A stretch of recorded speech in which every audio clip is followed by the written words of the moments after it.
പ്രിയപ്പെട്ട കുട്ടികളെ, അപ്പൊ നമ്മള് സെക്ഷൽ റീപ്രൊഡക്ഷന്റെ ഫസ്റ്റ് സ്റ്റേജ് ആയ പ്രീ ഫെർട്ടിലൈസേഷൻ ഈവന്റ്സ് ആണ് പഠിച്ചുകൊണ്ടിരിക്കുന്നത്. സെക്ഷൽ റീപ്രൊഡക്ഷന്റെ ഒന്നാമത്തെ സ്റ്റേജ് ആയ pre fertilisation events.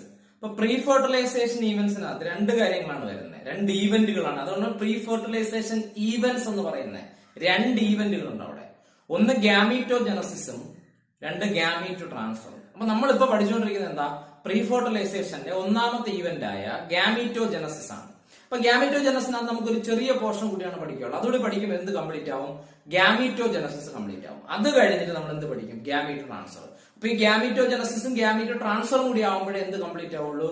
Pre fertilisation events ഒക്കെ ആണല്ലോ. അപ്പൊ സെക്ഷൽ റീപ്രൊഡക്ഷന്റെ ഒന്നാമത്തെ സ്റ്റേജ് ആണ് പ്രീ ഫെർട്ടിലൈസേഷൻ ഈവന്റ്സ്. അതിനകത്ത് രണ്ട് ഈവന്റുകളാണ് വരുന്നത്, ഗാമീറ്റോജനസിസും ഗാമീറ്റോ ട്രാൻസ്ഫർ. അപ്പൊ നമ്മളിപ്പോ പഠിച്ചുകൊണ്ടിരിക്കുന്നത് എന്താ? ഗാമീറ്റോ ജനസിസ് ആണ് പഠിച്ചുകൊണ്ടിരിക്കുന്നത്. ഗാമീറ്റോ ജനസിസ്.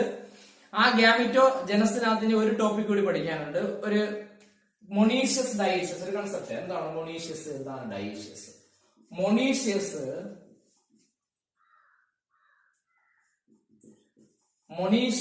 ആൻഡ്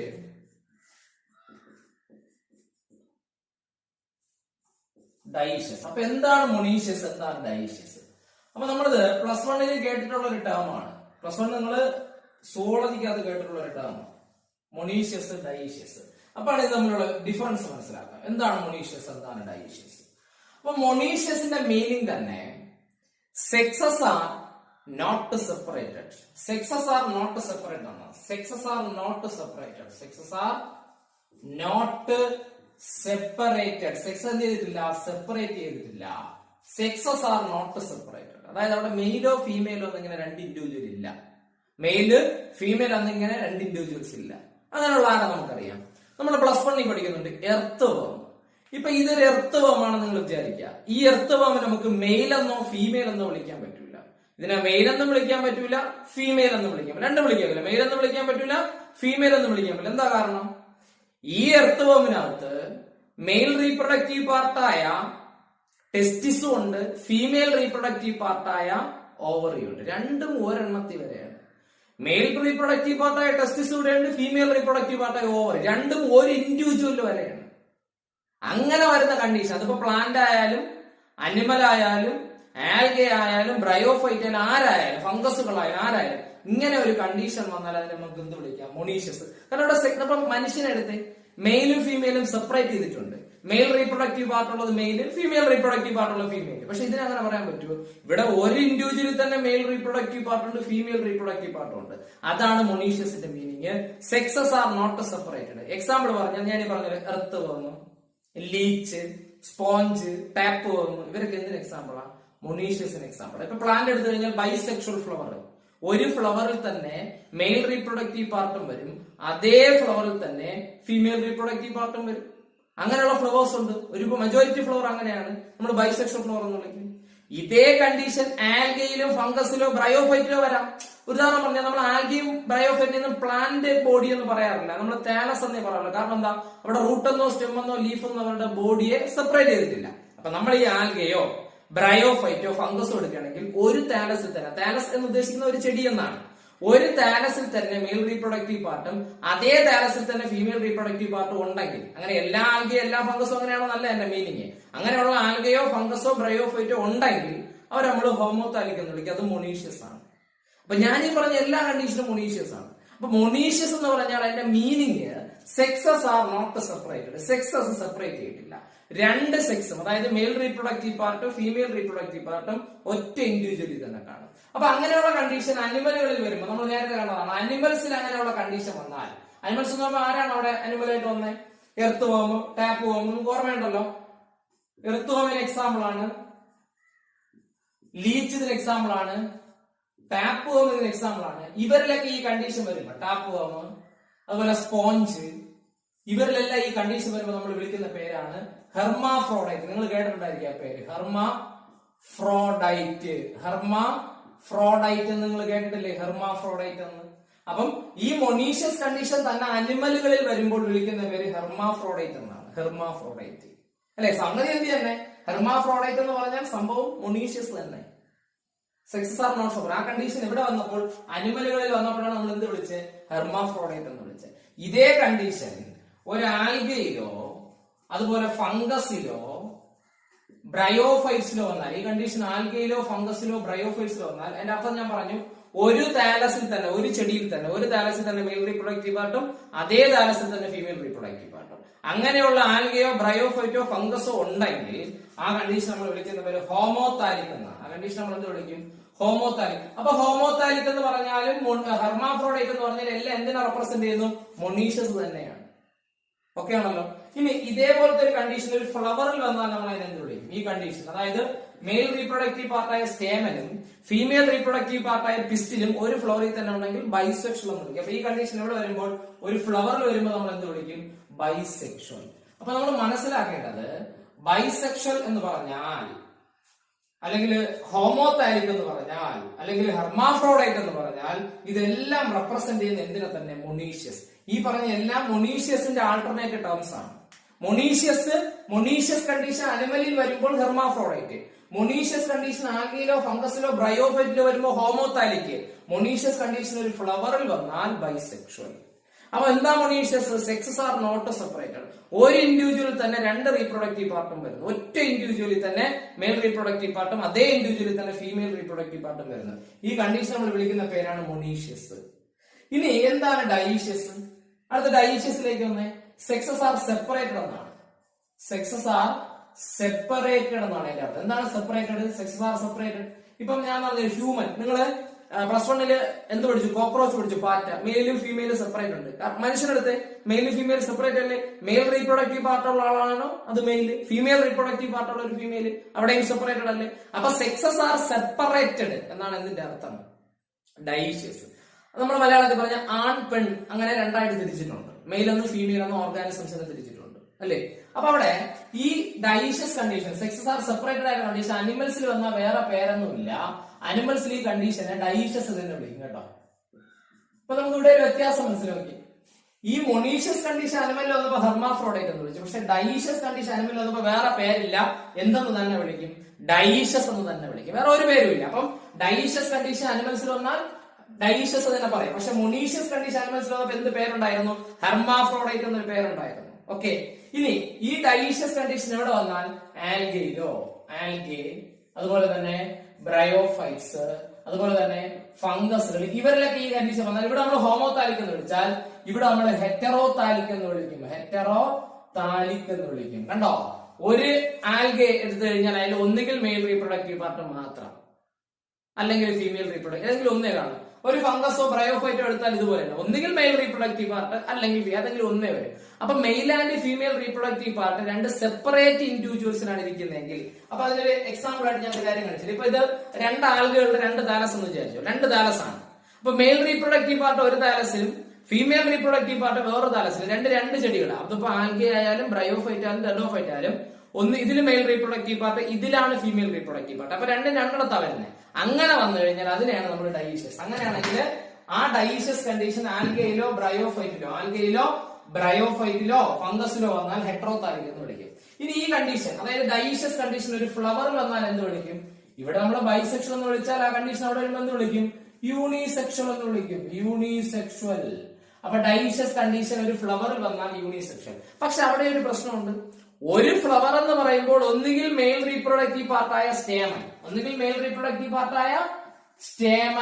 അല്ലെ, അല്ലെങ്കിൽ ഫീമെയിൽ റീപ്രൊഡക്റ്റീവ് പാർട്ടായ പിസ്റ്റിൽ, അല്ലെങ്കിൽ ഒന്നല്ലേ വരും. ഒന്നുകിൽ മെയിൽ റീപ്രൊഡക്റ്റീവ് പാർട്ടായ സ്റ്റേമൻ അല്ലെങ്കിൽ ഫീമെയിൽ റീപ്രൊഡക്റ്റീവ് പാർട്ടായ പിസ്റ്റിൽ. പിസ്റ്റിലിന്റെ വേറൊരു പേര് കൂടിയുണ്ട്. പിസ്റ്റിനെ വിളിക്കുന്ന വേറൊരു പേര് കാർപ്പലത്താണ്. ഓക്കെ ആണല്ലോ. അപ്പൊ നോക്കിയേ, സ്റ്റേമൻ മാത്രം മതി. ഇതൊരു ഫ്ലവർ, ഒരു ഫ്ലവറിനകത്ത് സ്റ്റേമൻ മാത്രമേ ഉള്ളൂ. ഈ ഫ്ലവറിൽ സ്റ്റേമൻ മാത്രമേ ഉള്ളൂ എന്ന് വിചാരിക്കുക, അതും യൂണിസെക്ഷൽ തന്നെ. ഒരു ഫ്ലവറിൽ പിസ്റ്റിൽ മാത്രമേ ഉള്ളൂ എന്ന് വിചാരിക്കുക, അതും യൂണിസെക്ഷൽ അല്ലേ. ഏതെങ്കിലും ഒന്ന് വന്നാൽ അത് യൂണിസെക്ഷൽ ആണ്. ഒന്നുകിൽ സ്റ്റേമൻ അല്ലെങ്കിൽ പിസ്റ്റിൽ, ഏതെങ്കിലും ഒന്നേ ഉള്ളെങ്കിൽ അത് യൂണിസെക്ഷൽ. രണ്ടും കൂടി ഒരു ഫ്ലവറിൽ വന്നപ്പോഴാണ് നമ്മൾ ബൈസെക്ഷൽ എന്ന് വിളിച്ചത്. ഓർക്കുന്നുണ്ടോ? ഒരു ഫ്ലവറിൽ തന്നെ സ്റ്റേമനും അതേ ഫ്ലവറിൽ തന്നെ പിസ്റ്റിലും വന്നപ്പോൾ ബൈസെക്ഷൽ എന്ന് വിളിച്ചു. ഇത് ഒരു ഫ്ലവറിൽ ഒന്നുകിൽ സ്റ്റേമൻ അല്ലെങ്കിൽ പിസ്റ്റിൽ, ഏതെങ്കിലും ഒന്നേ വരൂ. ഒന്നുകിൽ മെയിൽ റീപ്രൊഡക്റ്റീവ് പാർട്ട് അല്ലെങ്കിൽ ഫീമെയിൽ റീപ്രൊഡക്റ്റീവ് പാർട്ട്. അതാണ് യൂണിസെക്ഷൽ ഫ്ലവർ. അത് തന്നെ രണ്ട് ടൈപ്പ് ഉണ്ട്. ഇപ്പൊ യൂണിസെക്ഷൽ ഫ്ലോറിനകത്ത് സ്റ്റേമൻ ആണ് വരുന്നെങ്കിൽ യൂണിസെക്ഷൽ മെയിൽ ഫ്ലവർ. അതിനെ നമ്മൾ സ്റ്റാമിനേറ്റ് എന്ന് വിളിക്കും. യൂണിസെക്ഷൽ മെയിൽ ഫ്ലവർ നമ്മൾ വിളിക്കുന്ന പേരെന്താ? ഒരു ഫ്ലവറിനകത്ത് സ്റ്റാമൻ മാത്രമേ ഉള്ളൂ എങ്കിൽ അത് എന്ത് ഫ്ലവർ ആണ്? യൂണിസെക്ഷൽ മെയിൽ ഫ്ലവർ അല്ലേ? അപ്പൊ യൂണിസെക്ഷൽ മെയിൽ ഫ്ലവർ നമ്മൾ എന്ത് വിളിക്കും? സ്റ്റാമിനേറ്റ് എന്ന് വിളിക്കും. യൂണിസെക്ഷൽ മെയിൽ ഫ്ലവർ നമ്മൾ എന്ത് വിളിക്കും? സ്റ്റാമിനേറ്റ്. അപ്പൊ ഒരു ഫ്ലവറിൽ സ്റ്റാമൻ മാത്രമേ ഉള്ളൂ, പിസ്റ്റിൽ ഇല്ല. അപ്പൊ യൂണിസെക്ഷൽ ആണ്, ഡൈഷ്യസ് ആണ്. സ്റ്റാമൻ മാത്രമേ ഉള്ളൂ, മെയിൽ റീപ്രൊഡക്റ്റീവ് പാർട്ട് മാത്രമേ ഉള്ളൂ. അപ്പൊ നമ്മൾ എന്ത് വിളിക്കും? സ്റ്റാമിനേറ്റ്. ഒരു ഫ്ലവറിൽ പിസ്റ്റിൽ മാത്രമേ ഉള്ളൂ, അപ്പൊ എന്ത് വിളിക്കാം നമുക്ക്? Unisexual female flower. Female flower അത് നമ്മൾ വിളിക്കുന്നത് പിസ്റ്റിലേറ്റ് എന്നാണ്. യൂണിസെക്ഷൽ ഫീമെയിൽ ഫ്ലവർ നമ്മൾ എന്ത് വിളിക്കും? പിസ്റ്റിലേറ്റ്. അപ്പൊ എത്രയുള്ളൂ? ഇവിടെ ഫ്ലവർ പറയുമ്പോൾ വളരെ ശ്രദ്ധിക്കണം. ഒരു ഫ്ലവറിൽ തന്നെ രണ്ട് റീപ്രൊഡക്റ്റീവ് പാർട്ട് ഉണ്ടെങ്കിൽ, മെയിൽ റീപ്രൊഡക്റ്റീവ് പാർട്ടായ സ്റ്റാമനും ഫീമെയിൽ റീപ്രൊഡക്റ്റീവ് പാർട്ടായ പിസ്റ്റിലും രണ്ടും ഒരു ഫ്ലവറിൽ തന്നെ ഉണ്ടെങ്കിൽ എന്ത് വിളിച്ചു? ബൈസെക്ഷൽ എന്ന് വിളിച്ചു. ഇത് ഒരു ഫ്ലവറിനകത്ത് എയ്തർ സ്റ്റാമൻ ഓർ പിസ്റ്റിൽ ആരെങ്കിലും ഒരാളെ ഉള്ളൂ എങ്കിൽ അത് യൂണിസെക്ഷൽ ആണ്. സ്റ്റാമൻ ആണ് വരുന്നതെങ്കിൽ യൂണിസെക്ഷൽ മെയിൽ ഫ്ലവർ സ്റ്റാമിനേറ്റ്. ഇതിനകത്ത് പിസ്റ്റിൽ മാത്രമാണ് വരുന്നതെങ്കിൽ യൂണിസെക്ഷൽ ഫീമെയിൽ ഫ്ലവർ പിസ്റ്റിലേറ്റ്. അപ്പൊ ഇതാണ് മൊണീഷ്യസ് ഡൈഷ്യസ്. അപ്പൊ ഇവിടെ നോക്കിയേ, ഇവിടെ സ്റ്റാമിനേറ്റ് എന്ന് പറഞ്ഞാലോ പിസ്റ്റിലേറ്റ് എന്ന്, സ്റ്റാമിനേറ്റ് പിസ്റ്റിലേറ്റ്, സ്റ്റാമിനേറ്റ് എന്ന് പറഞ്ഞാലോ പിസ്റ്റിലേറ്റ് എന്ന് പറഞ്ഞാലോ ഹെറ്ററോതാലിക് എന്ന് പറഞ്ഞാലോ ഇതെല്ലാം, അല്ലെങ്കിൽ പോട്ടെ യൂണിസെക്ഷൽ എന്ന് പറഞ്ഞാലോ ഇതെല്ലാം എന്തിനാ റെപ്രസെന്റ് ചെയ്യുന്നു? ഡൈഷ്യസ് എന്നാണ്. സെക്സസ് സെപ്പറേറ്റഡ് ആണ്. രണ്ട് സെക്സ് ഓർഗൻ ഇരിക്കുന്ന രണ്ട് ഇൻഡിവിജ്വൽസ് എന്നാണ് അവിടെ ഉദ്ദേശിക്കുന്നത്. ഓക്കെ, മെയിൽ റീപ്രൊഡക്റ്റീവ് പാർട്ട് മെയിലും ഫീമെയിൽ റീപ്രൊഡക്റ്റീവ് പാർട്ട് ഫീമെയിലും. ഇവിടെ അങ്ങനെയല്ല. ഇവിടെ ഒരു ഇൻഡിവിജ്വൽ തന്നെ, മൊണീഷ്യസ് എങ്ങനെയാണ് ഞാൻ പറഞ്ഞാട്ടല്ലോ, ഒരു ഇൻഡിവിജ്വൽ തന്നെ. ഇപ്പൊ നമ്മള് ടാപ്പ് വോമിനെയോ എർത്ത് വോമിനെയോ, എർത്ത് വോമൊക്കെ നമ്മൾ ഡീറ്റെയിൽ ആയിട്ട് പഠിച്ചിട്ടുള്ളതാണ് പ്ലസ് 1 സുവോളജിയിൽ. അപ്പൊ അവിടെ ഇവരെയൊക്കെ എടുത്തു കഴിഞ്ഞാൽ ഒരെണ്ണത്തിൽ രണ്ടും കാണും. മെയിൽ റീപ്രൊഡക്റ്റീവ് പാർട്ടായ ടെസ്റ്റിസും കാണും, ഫീമെയിൽ റീപ്രൊഡക്റ്റീവ് പാർട്ടായ ഓവറി, രണ്ടും ഒരു ഓർഗാനിസത്തിൽ കാണും. അങ്ങനെ വരുന്ന കണ്ടീഷൻ കോമൺ ആയിട്ട് നമ്മൾ മൊണീഷ്യസ് എന്ന് വിളിക്കും. അനിമൽസിൽ വരുമ്പോൾ ഹെർമാഫ്രോഡൈറ്റ്. ഈ കണ്ടീഷൻ ആൽഗയിലോ ഫംഗസിലോ ബ്രയോഫൈറ്റിലോ വരുമ്പോൾ ഹോമോതാലിക്. ഒരു താലസിൽ തന്നെ രണ്ടും ഉണ്ട്, അതാണ് ഹോമോതാലിക്. ഈ കണ്ടീഷൻ ഒരു ഫ്ലവറിൽ വന്നാൽ ബൈസെക്ഷൽ, ഒരു ഫ്ലവറിൽ തന്നെ രണ്ട് റീപ്രൊഡക്റ്റീവ് പാർട്ട് ഉണ്ട്. ഇനി സെക്സസ് സെപ്പറേറ്റ് ആണ് കണ്ടീഷൻ, രണ്ട് സെക്സ് ഓർഗന് രണ്ട് ഇൻഡിവിജ്വൽ ഇരിക്കുന്ന കണ്ടീഷൻ, അതാണ് ഡൈഷ്യസ്. അത് അനിമൽ വരുമ്പോൾ വേറെ പേരൊന്നുമില്ല, ഡൈഷ്യസ് എന്ന് തന്നെ വിളിക്കും. ആ കണ്ടീഷൻ ആൽഗയിലോ ബ്രയോഫൈലോ ടെറിഡോയിലോ വന്നാൽ ഇവിടെ ഹോമോതാലിക് എന്ന് വിളിച്ചതുപോലെ അവിടെ എന്ത് വിളിക്കും? ഹെറ്ററോതാലിക് എന്ന് വിളിക്കും. ഓക്കെ, ഈ കണ്ടീഷൻ ഒരു ഫ്ലവറിൽ വന്നാൽ യൂണിസെക്ഷൽ. അത് മെയിൽ റീപ്രൊഡക്റ്റീവ് പാർട്ടായ സ്റ്റാമൻ മാത്രമേ ഉള്ളെങ്കിൽ മെയിൽ ഫ്ലവർ സ്റ്റാമിനേറ്റ്. ഇനി ഫീമെയിൽ റീപ്രൊഡക്റ്റീവ് പാർട്ടായ പിസ്റ്റിൽ മാത്രമേ ഉള്ളെങ്കിൽ അത് ഫീമെയിൽ ഫ്ലവർ പിസ്റ്റിലേറ്റ്. ഓക്കെ അല്ലേ? അപ്പൊ ഇത്രയായപ്പോ നമ്മൾ എന്ത് കംപ്ലീറ്റ് ചെയ്തു? ഗ്യാമീറ്റോജെനസിസ് കംപ്ലീറ്റ് ആയി. സോറി, ഗ്യാമീറ്റോജെനസിസ് പ്രീ ഫെർട്ടിലൈസേഷന്റെ ഒന്നാമത്തെ ഇവന്റ് ആയ ഗ്യാമീറ്റോജെനസിസ് എന്ത് ചെയ്തിരിക്കുകയാണ്? കംപ്ലീറ്റ് ആയിരിക്കണം. അപ്പൊ ഗ്യാമീറ്റോജെനസിസ് കംപ്ലീറ്റ് ആയി. പക്ഷെ പ്രീ ഫെർട്ടിലൈസേഷൻ തീർന്നോ? ഇല്ല. കാരണം നമ്മൾ പഠിച്ചെന്താ? പ്രീ ഫെർട്ടിലൈസേഷന് രണ്ട് ഇവന്റ് ഉണ്ട്. ഗ്യാമീറ്റോജെനസിസ് മാത്രമല്ല, ഗ്യാമീറ്റ് ട്രാൻസ്ഫർ. ഇപ്പൊ നമ്മൾ അടുത്ത് അതാണ് പഠിക്കാൻ പോകുന്നത്. പ്രീ ഫെർട്ടിലൈസേഷന്റെ രണ്ടാമത്തെ ഇവന്റ് എന്താണ്? Gamete transfer. Gamete transfer. അപ്പൊ ഈ ഗ്യാമീറ്റ് ട്രാൻസ്ഫർ ചില കൺഫ്യൂഷൻ ഒക്കെ വരും. അപ്പൊ നമ്മൾ പഠിക്കും എന്താണ് ഗ്യാമീറ്റ് ട്രാൻസ്ഫറിന്റെ അർത്ഥം. മെയിൽ ഗ്യാമീറ്റ് ഇവിടെയും ഫീമെയിൽ ഗ്യാമീറ്റ് 1 കിലോമീറ്റർ അപ്പുറത്ത് വരുന്നാൽ അടുത്ത് വരാൻ പോകുന്ന സെക്ഷൽ റീപ്രൊഡക്ഷന്റെ രണ്ടാമത്തെ ഈവന്റ് ആയ ഫെർട്ടിലൈസേഷൻ നടക്കുമോ? നടക്കൂല. അപ്പൊ മെയിൽ മെയിൽ ഗ്യാമീറ്റ് ട്രാൻസ്ഫർ ചെയ്ത് എവിടെ പോകണം? ഫീമെയിൽ ഗ്യാമീറ്റിന്റെ അടുത്ത് പോകണം. മെജോറിറ്റി ഓർഗാനിസംസിലും, ചില ഫംഗസുകൾ ഒഴികെ മെജോറിറ്റി ഓർഗാനിസംസിലും മെയിൽ ഗ്യാമീറ്റ് സ്മോളും മോട്ടൈലും ആയിരിക്കും, ചെറുതുമായിരിക്കും, ചലനശേഷിയും കാണും. ഫീമെയിൽ ഗ്യാമീറ്റ് ലാർജും സ്റ്റേഷനറി ആയിരിക്കും, ഒരിടത്ത് ഇരിക്കേ ഉള്ളൂ. അപ്പൊ മെജോറിറ്റി ഓർഗാനിസംസിലും ആരുടെ അടുത്തേക്ക് പോകണം? മെയിൽ ഗ്യാമീറ്റ് ട്രാൻസ്ഫർ ചെയ്ത് ഫീമെയിൽ ഗ്യാമീറ്റിന്റെ അടുത്ത് പോകണം. ഞാൻ പറഞ്ഞു രണ്ട് ഗ്യാമീറ്റുകൾക്ക്, അതായത് മെയിൽ ആൻഡ് ഫീമെയിൽ ഗ്യാമീറ്റുകൾക്ക് രണ്ടുപേർക്കും മൊബിലിറ്റി ഉള്ളത്, അതായത് മൂവിംഗ് കപ്പാസിറ്റി ഉള്ളത് ചില ഫംഗസിൽ മാത്രമേ ഉള്ളൂ. ബാക്കി എല്ലാവരിലും ഫീമെയിൽ ഗ്യാമീറ്റ് സ്റ്റേഷനറിയും മെയിൽ ഗ്യാമീറ്റ് മോട്ടൈലുമാണ്. അപ്പൊ മോട്ടൈൽ ആയിട്ടുള്ള മെയിൽ ഗ്യാമീറ്റ് ട്രാൻസ്ഫർ ചെയ്ത് ഫീമെയിൽ ഗ്യാമീറ്റിന്റെ അടുത്തോട്ട് പോകണം. പറയുന്നത് മനസ്സിലാകുന്നുണ്ടല്ലോ? അതാണ് ഗ്യാമീറ്റ് ട്രാൻസ്ഫർ എന്ന് പറയുന്നത്. അപ്പൊ രണ്ടുപേരും അടുത്തടുത്ത് ചേർന്നിരുന്നാലേ ഫെർട്ടിലൈസേഷൻ, അതായത് വരാൻ പോകുന്ന അടുത്ത സെക്ഷൽ റീപ്രൊഡക്ഷന്റെ രണ്ടാമത്തെ ഈവന്റ് നടക്കാൻ പറ്റൂ. അപ്പൊ രണ്ടാമത്തെ ഈവന്റ് നടക്കണമെങ്കിൽ ഗ്യാമീറ്റുകൾ അടുത്തടുത്ത് വരണം. മെയിൽ ആൻഡ് ഫീമെയിൽ ഗ്യാമീറ്റ് അടുത്തടുത്ത്, അതാണ് ഗ്യാമീറ്റ് ട്രാൻസ്ഫർ. അതാണ് gamete transfer. Male gamete transfer ചെയ്ത് ഫീമെയിൽ ഗ്യാമീറ്റിന്റെ അടുത്ത് പോകണം. അത് എല്ലാവരിലും ഒരുപോലെ അല്ല, എല്ലാ ഇൻഡിവിജ്വൽസിലും ഒരുപോലെ അല്ല. എക്സാമ്പിൾ പറഞ്ഞുതരാം. വാട്ടറിലൂടെ ഗ്യാമീറ്റ് ട്രാൻസ്ഫർ ചെയ്യുന്ന ചിലരുണ്ട്. ചിലരൊക്കെ വാട്ടറിലൂടെയാണ് ഗ്യാമീറ്റ് ട്രാൻസ്ഫർ ചെയ്യുന്നത്. ആരൊക്കെയാണ് വാട്ടറിലൂടെ ഗ്യാമീറ്റ് ട്രാൻസ്ഫർ ചെയ്യുന്നത്? പ്രധാനപ്പെട്ട ആൾക്കാര് ആൽഗെ, അതുപോലെ തന്നെ ബ്രയോഫൈറ്റ്. Algae, bryophyte, pteridophyte. ഞാൻ ഫുൾ ഫോം എഴുതിയിട്ടില്ല, കുറച്ച് എഴുതിയിട്ടുള്ളൂ. ആൽഗെ, ബ്രയോഫൈറ്റ്, ടെറിഡോഫൈറ്റ്, ഇവരൊക്കെ വാട്ടറിലൂടെയാണ് ഗ്യാമീറ്റ് ട്രാൻസ്ഫർ ചെയ്യുന്നത്. ഇവരൊക്കെ വാട്ടറിലൂടെയാണ് നമ്മൾ പഠിച്ചിട്ടുണ്ട്. ആൽഗെ വാട്ടറിലൂടെ, ബ്രയോഫൈറ്റ് പഠിച്ചില്ലേ? അപ്പം ബ്രയോഫൈറ്റ്സിന്റെയും ടെറിഡോഫൈറ്റ്സിന്റെയും gamete transferring method, bryophyte, pteridophyte, ഇവരുടെ ഗ്യാമീറ്റ് ട്രാൻസ്ഫറിംഗ് മെത്തേഡ് നമ്മൾ +1 തന്നെ അല്ലെങ്കിൽ നമ്മൾ പഠിച്ചിട്ടുണ്ട് വാട്ടറിലൂടെയാണ്. ഇനി ബ്രയോഫൈറ്റും ടെറിഡോഫൈറ്റും ഒക്കെ നമ്മൾ വളരെ ഡീറ്റെയിൽ ആയിട്ട് പഠിച്ചിട്ടുള്ളതാണ് +1. അവരുടെ ഗ്യാമീറ്റ് ട്രാൻസ്ഫറിംഗ് മെത്തേഡ് വാട്ടറിലൂടെയാണ്. ഇപ്പൊ ബ്രയോഫൈറ്റ്സിനെയും ടെറിഡോഫൈറ്റ്സിനെയും സംബന്ധിച്ച് അവരുടെ മെയിൽ റീപ്രൊഡക്റ്റീവ് പാർട്ട് എന്ന് പറയുന്നത് എന്താണ്? ആന്ത്രീഡിയമാണ്. ആന്ത്രീഡിയമാണ് അവരുടെ മെയിൽ റീപ്രൊഡക്റ്റീവ് പാർട്ട്, ബ്രയോയുടെയും ടെറിഡയും. അപ്പൊ ഈ മെയിൽ റീപ്രൊഡക്റ്റീവ് പാർട്ടിൽ ഉണ്ടാവുന്ന മെയിൽ ഗ്യാമീറ്റുകളുടെ പേരാണ് ആന്ത്രോസോയിഡ്സ്. നിങ്ങൾക്ക് ഓർമ്മയുണ്ടാവും ആന്ത്രോസോയിഡ്സ്. അപ്പം ബ്രയോഫൈറ്റിന്റെയും ടെറിഡോഫൈറ്റിന്റെയും ഒക്കെ മെയിൽ റീപ്രൊഡക്റ്റീവ് പാർട്ട് ആന്ത്രീഡിയമാണ്. അവിടെ പ്രൊഡ്യൂസ് ചെയ്യുന്ന മെയിൽ ഗ്യാമീറ്റിന്റെ പേര് ആന്ത്രോസോയിഡുകൾ എന്നാണ്. ആന്ത്രോസോയിഡ്സ്. അപ്പൊ ഈ ആന്ത്രോസോയിഡുകൾ ആന്ത്രീഡിയത്തിന് മെയിൽ ആൻഡ് ഫീമെയിൽ റീപ്രൊഡക്റ്റീവ് പാർട്ടിന്റെ പേര് ആന്ത്രീഡിയം. അവിടെ ഉണ്ടായിരുന്ന ഗ്യാമീറ്റ്, മെയിൽ ഗ്യാമീറ്റിന്റെ പേരാണ് ആന്ത്രോസോയിഡ്. മെയിൽ ഗ്യാമീറ്റിന്റെ പേരാണ് ആന്ത്രോസോയിഡ്. അപ്പൊ ഈ ആന്ത്രോസോയിഡുകൾ വാട്ടറിലൂടെ ട്രാൻസ്പോർട്ട് ചെയ്ത് പോയിട്ട് ഫീമെയിൽ റീപ്രൊഡക്റ്റീവ് പാർട്ടായ ആർക്കിഗോണിയത്തിനകത്തെത്തി അവിടെ ഇരിക്കുന്ന സിംഗിൾ എഗ്ഗുമായിട്ട് ഫ്യൂസ് ചെയ്യും. അപ്പം ആന്ത്രീഡിയം ആണ് ഇവരുടെ മെയിൽ റീപ്രൊഡക്റ്റീവ് പാർട്ട്. ആരുടെയൊക്കെ? ബ്രയോയുടെയും ടെറിഡയും. അതിനകത്തുണ്ടാകുന്ന മെയിൽ ഗ്യാമീറ്റായ ആന്ത്രോസോയിഡ് വാട്ടറിലോട്ട് റിലീസ് ചെയ്യും. ഇവര് വാട്ടറിലൂടെ ട്രാൻസ്പോർട്ട് ചെയ്ത് ആർക്കിഗോണിയക്കകത്ത് ഇറങ്ങിപ്പോയി അവിടെ ഇരിക്കുന്ന ആരുമായിട്ട് ഫ്യൂസ് ചെയ്യും? എഗ്ഗുമായിട്ട് ഫ്യൂസ് ചെയ്യും. അപ്പം ആൽഗെ ആയാലും ബ്രയോ ആയാലും ടെറിഡോ ആയാലും ഇവർ 3 പേരുടെയും ഗ്യാമീറ്റ് ട്രാൻസ്ഫറിംഗ് മെത്തേഡ് വാട്ടറിലൂടെയാണ്. ഇവരുടെ 3 പേരുടെയും ഗ്യാമീറ്റ് ട്രാൻസ്ഫർ നടക്കുന്ന എവിടെയാ? വാട്ടറിലൂടെ. വാട്ടറാണ് അവിടുത്തെ മീഡിയം. Algae, Brio, ടെറിഡോ. അപ്പൊ ഇവര് 3 പേര് നമ്മൾ +1 പഠിച്ചിട്ടുള്ളതാണ്. ഇവരുടെ ഗ്യാമീറ്റ് ട്രാൻസ്ഫർ നടക്കുന്നത് വാട്ടറിലൂടെ. പക്ഷെ ഈ ബ്രയോ, ടെറിഡോ നമ്മൾ കുറച്ച് ഡീറ്റെയിൽ ആയിട്ട് പഠിച്ചു അല്ലേ? വളരെ ഡീറ്റെയിൽ ആയിട്ട് പഠിച്ചു. ആന്ത്രീഡിയത്തിനകത്തുണ്ടാകുന്ന ആന്ത്രോസോയിഡുകളാണ് മെയിൽ ഗ്യാമീറ്റ്. അവർ വാട്ടറിലൂടെ ട്രാൻസ്പോർട്ട് ചെയ്ത് ആർക്കിഗോണി എന്ന് പറയുന്ന ഫീമെയിൽ റീപ്രൊഡക്റ്റീവ് പാർട്ടിനകത്തെത്തി അവിടെ ഇരിക്കുന്ന എഗ്ഗുമായിട്ട് ഫ്യൂസ് ചെയ്യും. ഓക്കെ. അടുത്തത് ഹയർ ആനിമൽസ് ഇല്ലേ? ഹയർ ആയിട്ടുള്ള ആനിമലുകളില് ഗ്യാമീറ്റ് ട്രാൻസ്ഫറിംഗ് മെത്തേഡ് എന്ന് പറയുന്നത്, ഹയർ അനിമലുകളുടെ ഗ്യാമീറ്റ് ട്രാൻസ്ഫറിംഗ് മെത്തേഡ് എന്ന് പറയുന്നത് എന്താണ്? Sexual contact. അതായത് ഇവർക്ക് സ്പെഷ്യൽ ഓർഗൻസും സ്ട്രക്ചേഴ്സ് ഒക്കെ ഉണ്ട്. ഹയർ അനിമൽ, നമ്മുടെ ഹ്യൂമൻ ഉൾപ്പെടെയുള്ള എല്ലാ ഹയർ അനിമലുകൾക്കും അല്ലെ, അത് മാമൽസ് ആയാലും റെപ്റ്റൈൽസ് ആയാലും ബേർഡ്സ് ആയാലും അങ്ങനെയുള്ള എല്ലാ ഹയർ അനിമലുകൾക്കും സ്പെഷ്യൽ സ്ട്രക്ചേഴ്സ് ആൻഡ് ഓർഗൻസ് ഉണ്ട്. സ്പെഷ്യൽ റീപ്രൊഡക്റ്റീവ് സ്ട്രക്ചറുകളുണ്ട്. ഈ റീപ്രൊഡക്റ്റീവ് സ്ട്രക്ചേഴ്സ് ഉപയോഗിച്ചുകൊണ്ട് സെക്ഷൽ കോണ്ടാക്റ്റിലൂടെ മെയിലിൽ നിന്നും ഫീമെയിൽ റീപ്രൊഡക്റ്റീവ് ട്രാക്റ്റിലേക്ക് ഗ്യാമീറ്റിനെ ട്രാൻസ്ഫർ ചെയ്യും. ഓക്കെ അല്ലേ? അപ്പൊ ഒന്നുകൂടി ക്ലിയർ ആയിട്ട് അത് കേട്ട് മനസ്സിലാക്കുക.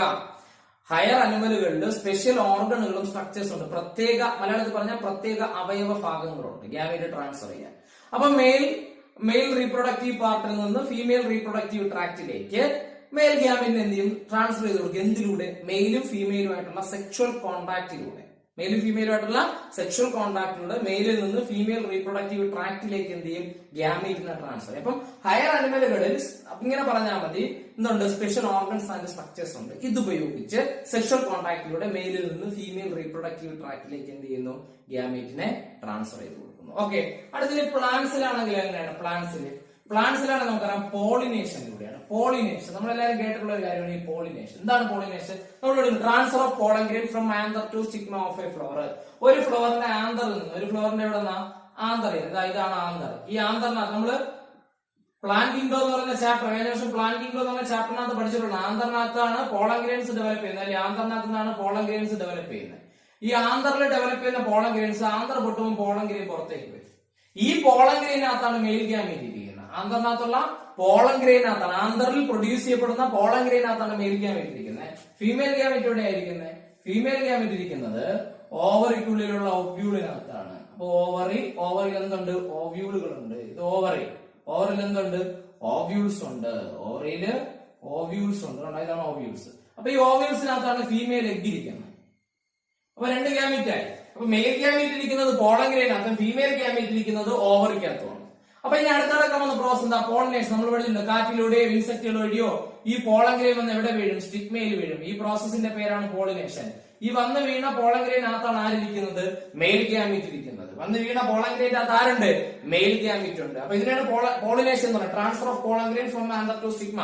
അപ്പൊ ഇവിടെ ഹയർ പ്ലാന്റുകളായ ആൻജിയോസ്പോംസിലും ജിംനോസ്പോംസിലും ഒക്കെ ഗ്യാമീറ്റ് ട്രാൻസ്ഫർ നടക്കുന്നത്. ഇപ്പൊ ആൻജിയോയിലാണെങ്കിൽ ആന്തറിൽ നിന്ന് സ്റ്റിഗ്മയിലോട്ട്, ജിംനോയിലാണെങ്കിൽ എങ്ങനെയാ? എന്താണ്? മെയിൽ കോണിൽ നിന്ന് ഫീമെയിൽ കോണിലോട്ട്. രണ്ടും പോളിനേഷൻ എന്ന് തന്നെയാണ് പറയുന്നത്. അപ്പൊ ആന്തറിൽ നിന്ന് സ്റ്റിഗ്മയിലോട്ട് പോളൻ ഗ്രെയിൻ പോയി പതിക്കുന്നു. വളരെ വ്യക്തമായിട്ട് മനസ്സിലാക്കേണ്ട കാര്യം, പോളൻ ഗ്രെയിനകത്താണ് മെയിൽ ഗ്യാമീറ്റ് ഇരിക്കുന്നത്. അല്ല, പോളൻ ഗ്രെയിൻ അല്ല മെയിൽ ഗ്യാമീറ്റ്. പോളൻ ഗ്രെയിന്റെ ഉള്ളിലാണ്, അകത്താണ് ആയിരിക്കുന്നത് മെയിൽ ഗ്യാമീറ്റ്. ഓവറിക്കുള്ളിലെ ഒവ്യൂളിനകത്താണ് ഫീമെയിൽ ഗ്യാമീറ്റ് ഇരിക്കുന്നത്. അപ്പൊ പോളൻ ഗ്രെയിൻ പോയി സ്റ്റിഗ്മയിൽ വീണല്ലോ.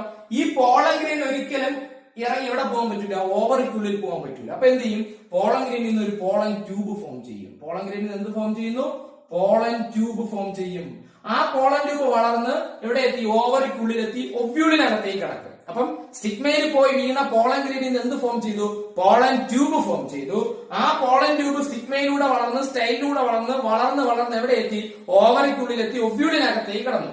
ഈ പോളൻ ട്യൂബിലൂടെയാണ് മെയിൽ ഗ്യാമീറ്റ് ഇറങ്ങി പോകുന്നത്. അപ്പം ഈ പോളൻ ഗ്രെയിനകത്ത് ഇരിക്കുന്ന മെയിൽ ഗ്യാമീറ്റ് പോളൻ ട്യൂബിലൂടെ ഇറങ്ങി നേരെ ഓവറിക്കുള്ളിലെത്തി ഒവ്യൂളിനകത്തിരിക്കുന്ന എഗ്ഗുമായിട്ട് ഫ്യൂസ് ചെയ്യും. അത് നമ്മൾ ഫെർട്ടിലൈസേഷനിൽ പഠിക്കും. ഇപ്പൊ നമ്മൾ മനസ്സിലാക്കേണ്ടത് ഗ്യാമീറ്റ് ട്രാൻസ്ഫറിംഗ് മാത്രം.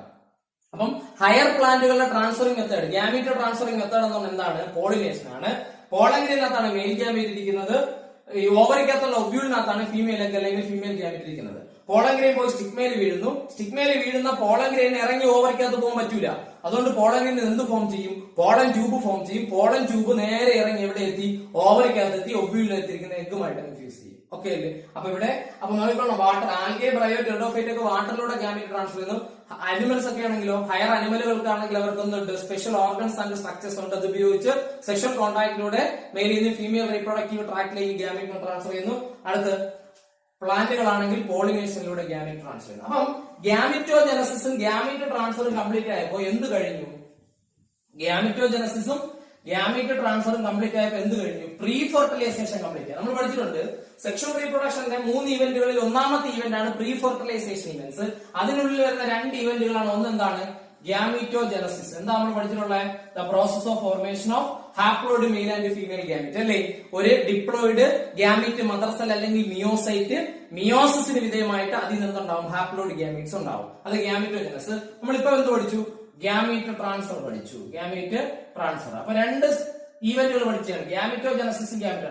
ഇത് രണ്ടുമാണ് സെക്ഷൽ റീപ്രൊഡക്ഷന്റെ ഒന്നാമത്തെ സ്റ്റേജ് ആയ പ്രീ ഫെർട്ടിലൈസേഷന്റെ 2 ഈവന്റുകൾ. അപ്പൊ പ്രീ ഫെർട്ടിലൈസേഷന്റെ 2 ഈവന്റ് ഏതൊക്കെയാണ്, ഗ്യാമീറ്റോജനസിസും ഗ്യാമീറ്റ്. അപ്പം ഗ്യാമീറ്റോജനസിസും ഗ്യാമീറ്റ് ട്രാൻസ്ഫറും കംപ്ലീറ്റ് ആയപ്പോൾ എന്ത് കംപ്ലീറ്റ് ആയി, പ്രീ ഫെർട്ടിലൈസേഷൻ കംപ്ലീറ്റ് ആയി. ഇനി നമുക്ക് എന്ത് പഠിക്കണം, രണ്ടാമത്തെ ഇവന്റ് ആയ ഫെർട്ടിലൈസേഷൻ ഇവന്റ്സ്, അത് കഴിഞ്ഞിട്ട് പോസ്റ്റ് ഫെർട്ടിലൈസേഷൻ ഇവന്റ്സ്. ഓക്കെ അല്ലേ? അപ്പൊ ഒന്നാമത്തെ ഇവന്റ് സെക്ഷൽ റീപ്രൊഡക്ഷന്റെ ഫസ്റ്റ് ഇവന്റ് ആയ pre fertilisation events. Pre fertilisation എന്നല്ല, ഇവിടെ ഈവന്റ്സ് ഒന്നും കൂടി ഉണ്ടല്ലേ. പ്രീ ഫെർട്ടിലൈസേഷൻ ഈവന്റ്സ് കംപ്ലീറ്റ് ആയിട്ടുണ്ട്. ഓക്കെ അല്ലേ? ക്ലിയർ അല്ലേ?